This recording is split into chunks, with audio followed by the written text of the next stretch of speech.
चलिए, तो इस वीडियो में हम देखने वाले हैं कि जो अमीबा होता है, अमीबा डायग्राम आपको दिख रहा होगा। अमीबा में भोजन का पाचन किस तरह से होता है। तो सबसे पहले अमीबा में भोजन का पाचन पढ़ने से पहले हम ये देखेंगे कि अमीबा होता कहाँ है, क्या है, कहाँ ये रहता है, क्या ये खाता है, कैसे ये खाता है। आपको मैं एक चीज़ बता दूं कि इसके अंदर मुख नहीं होता।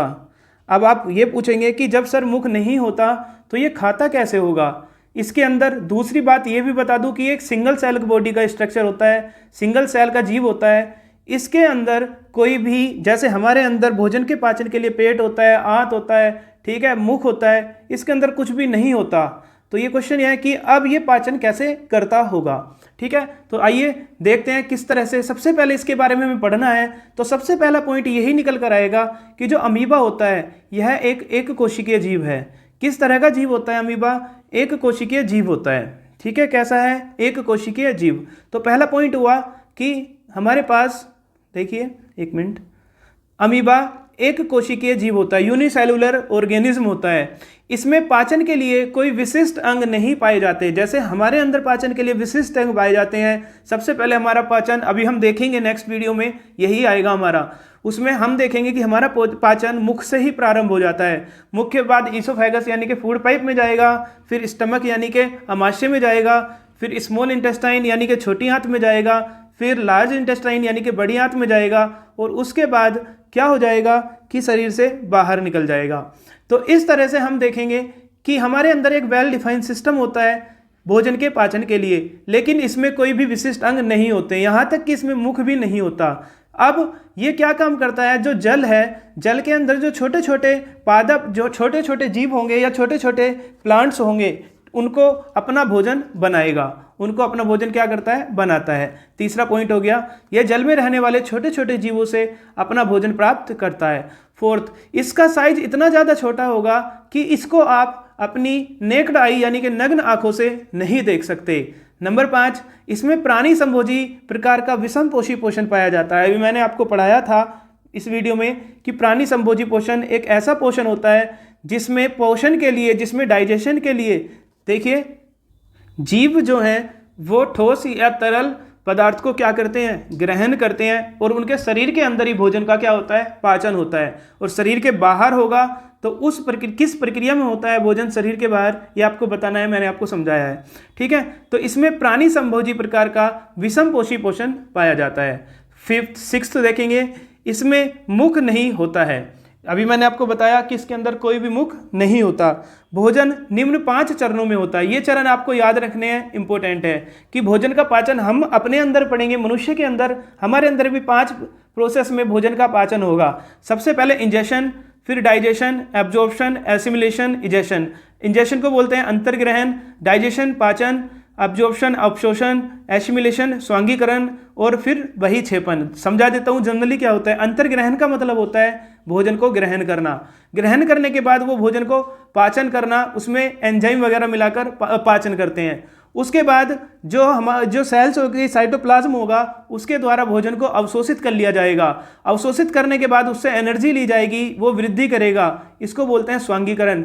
और जो वेस्ट प्रोडक्ट बना है उसको क्या कर देंगे? बाहर निकाल दिया जाएगा, इसको बोलते हैं इजेशन। तो अब इस 5 प्रोसेस को हम देखते हैं बारी बारी से किस तरह से बनता है।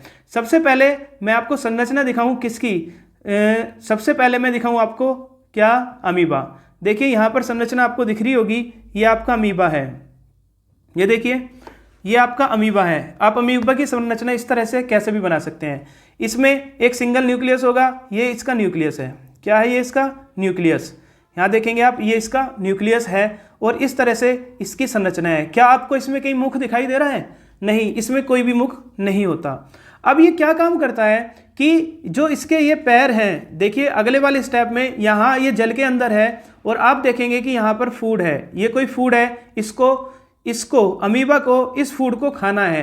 तो क्या काम करता है? अपने जो इसके पैर होंगे उसको, पैर को फैलाएगा इस तरह से, एक कूट चरित पैर फैलाएगा, जिसको बोलते हैं शूडोपोडिया।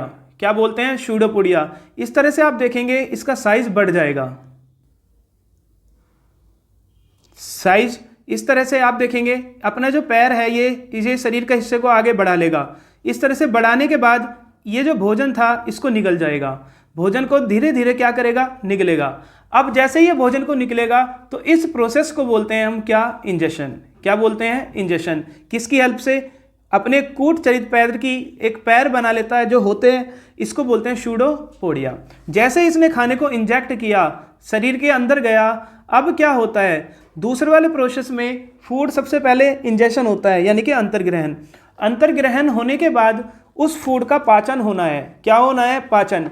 तो पाचन होने के लिए ये अपने शरीर के अंदर फूड वैक्यूल बनाता है। फूड वैक्यूल एक टेम्पररी स्टमक होता है। क्या इसके अंदर स्टमक होता है, नहीं, हमारी तरह स्टमक नहीं होता। तो ये क्या करता है, ये जो फूड पार्टिकल था इसके चारों ओर एक फूड वैक्यूल बन जाती है। इस फूड वैक्यूल को टेम्पररी स्टमक बोलते हैं। क्या बोलते हैं, टेम्पररी स्टमक बोलते हैं। अब जो इसके अंदर साइटोप्लाज्म भरा है, इस साइटोप्लाज्म में जो एंजाइम पाए जाएंगे, उस एंजाइम की हेल्प से इस पर डाइजेशन होना स्टार्ट हो जाएगा।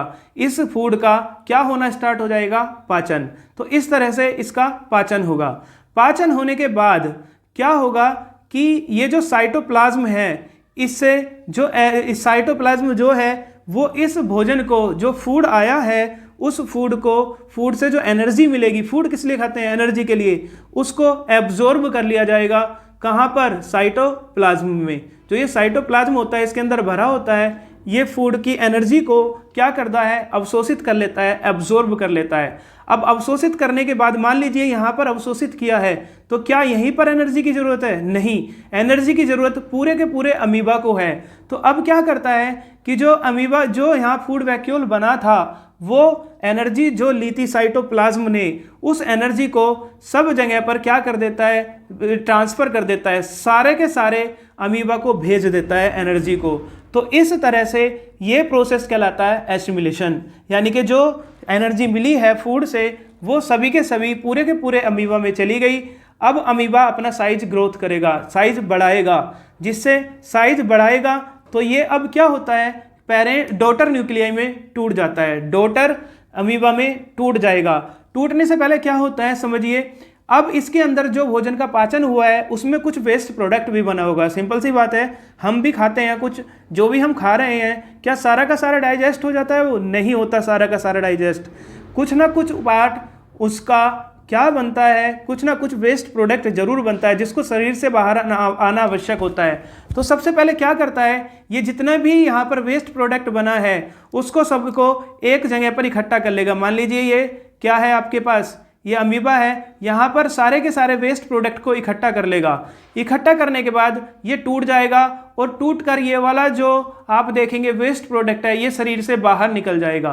क्या हो जाएगा, शरीर से बाहर निकल जाएगा। इस तरह से यहाँ पर डायग्राम में आप देखेंगे वेस्ट प्रोडक्ट शरीर से बाहर निकल गया और इस प्रोसेस को बोलते हैं इजेशन। क्या बोलते हैं, इजेशन। अब मैं आपको इसको स्टार्टिंग से दिखा देता हूँ, एक बार आपको समझ में आ जाएगा। देखिए दोबारा से देख लीजिए, यहाँ पर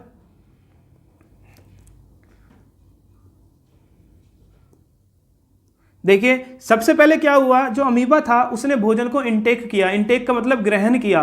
ग्रहण कैसे करता है, सूडोपोडिया बनाता है, कूट चरित पैर बनाता है, इसके पैर नहीं होते, ये बना लेता है, भोजन को निगल लेता है। तो इसको बोलते हैं इंजेशन। क्या बोलते हैं, इंजेशन। इंजेशन के बाद ये क्या काम करता है कि उस भोजन का पाचन करता है। पाचन कैसे करेगा, पाचन करने के लिए क्या होगा कि ये एक टेम्पररी स्टमक बनाएगा, टेम्पररी अमाशय बनाएगा जो परमानेंट नहीं होगा, जब फूड आएगा तभी होगा। उसको बोलते हैं फूड वैक्यूल। तो फूड वैक्यूल की हेल्प से इसमें क्या होगा, आसपास जो साइटोप्लाज्म भरा है वो साइटोप्लाज्म इसमें एंजाइम की हेल्प से भोजन का पाचन करेगा। जो ये भोजन आया है उसका क्या करता है, पाचन। तो यहाँ पर इसका डाइजेशन हो जाएगा। डाइजेशन के बाद क्या हो जाएगा, जो एनर्जी मिली है वो एनर्जी एब्जॉर्ब कर ली जाएगी साइटोप्लाज्म में। क्या कर ली जाएगी, एब्जॉर्ब, यानी कि उसको अवशोषित कर लिया जाएगा। अवशोषित करने के बाद पूरे के पूरे पार्ट को ज़रूरत होती है एनर्जी की, वो सभी की सभी एनर्जी हर एक पार्ट को इसके अमीबा के दे दी जाएगी, जिससे कि अमीबा क्या करेगा, ग्रोथ करेगा। इस प्रोसेस को बोलते हैं एसिमिलेशन। और लास्ट वाले प्रोसेस में जो लास्ट आपके जो वेस्ट प्रोडक्ट बनेगा उसको क्या करना है, शरीर से बाहर निकालना है। तो सबसे पहले ये सारे के सारे वेस्ट प्रोडक्ट को एक साथ इकट्ठा करेगा। इकट्ठा करने के बाद ये डॉटर न्यूक्लियाई में टूट जाएगा और इस तरह से जो वेस्ट प्रोडक्ट है वो शरीर के बाहर निकल जाएगा। तो ये डायग्राम है, इस डायग्राम की हेल्प से आप देख सकते हैं किस तरह से अमीबा के अंदर भोजन का पाचन होता है। देखिए एक डायग्राम एनसीईआरटी का मैं आपको दिखा देता हूँ। देखिए ये डायग्राम यहाँ पर दिखाया गया है। इसमें क्या होता है, एक सिंगल ये न्यूक्लियस है इसका, आप देखेंगे ये न्यूक्लियस है। इसके बाद ये फूड का कोई भी कण है। अब क्या होगा, जैसे ही फूड का कण आएगा ये क्या करेगा, पादाप अथवा कूटपाद की सहायता से इसको क्या कर लेगा, पकड़ लेगा, ऐसे पकड़ लेगा। पकड़ने के बाद सी पार्ट में जो खाद्य रिक्तिका होगी वो फूड वैक्यूल की हेल्प से इसका डाइजेशन होगा और डाइजेशन के बाद सारे के सारे पार्ट में इसका स्वांगीकरण यानी कि एसिमिलेशन होगा और वेस्ट प्रोडक्ट बाहर निकल जाएगा।